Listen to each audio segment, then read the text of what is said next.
তার কাছে জবাব দেব, দরকার হলে কোর্টে দরখাস্ত হবে, কোর্টে প্রস্তুতকারীদের হক অধিকারটা কেড়ে নিয়ে আসবো, এটা কথা দিলাম আপনাদেরকে, এআরটিএর কথা দিচ্ছি আপনাকে।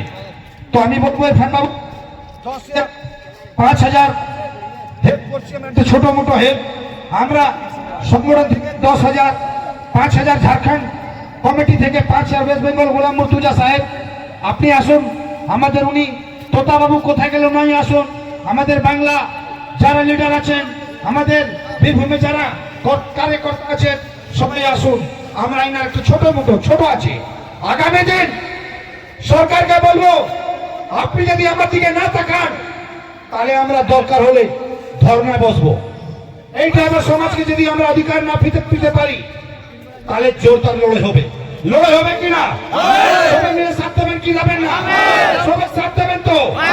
আমরা কথা দিচ্ছি আপনাদেরকে, আমরা শপথ করবো, তারপরে মঞ্চকে শপথ করবো। আমরা ভেদাভেদ করতে চাই না।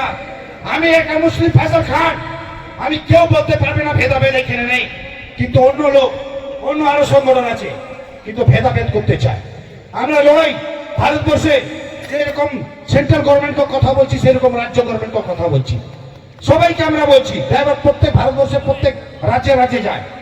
তো আমি বলবো যে এখন ওনাকে কষ্ট হচ্ছে, বেশি সময় লাগবো না, ওনাকে শুধু দুটো কথা শুনতে চাই আমার কাছ থেকে, সবাই শুনে ইনাকে আমি বিদায়ী করবো। আপনাকে কি রকম লাগছে আপনি নামটা একটু বলবেন, সবাই শুনবে, একটু বলবেন। দাদা ভাই আপনার জন্য আমরা এসেছি, আপনাকে ডেকেছি, খারাপ লাগলো না? বলতো কি রকম লাগছে, মালিক ভালো করলো না আমরা ভালো করলাম? ড্রাইভার গ্রুপ থেকে খুব ভালো উপস্থিত হয়েছে। আমার নাম আরজু শেখ, আর ড্রাইভার গ্রুপ থেকে যে হেল্প পেয়েছে অনেক। আপনি জল মতন বার করবেন, আমরা জান দিয়ে দেবো, আপনাকে বাঁচাবো, কথা দিচ্ছি আপনাকে, টেনশন নেবেন না। আরে বাবার ক্ষমতা নিয়ে আপনাকে টাচ করে দেবে, আপনার সমস্যা করছে সবাই প্রাইভেট, সবাই দাঁড়াচ্ছেন তো? বলুন দাঁড়াচ্ছেন তো? ড্রাইভার একটা, ড্রাইভার একটা, ড্রাইভার একটা, ARDM, ARDM. Thank you so much. চলুন খাওয়া দাওয়া, এনাকে ছাড়ো, এনাকে আগে বিদায়ী করুন।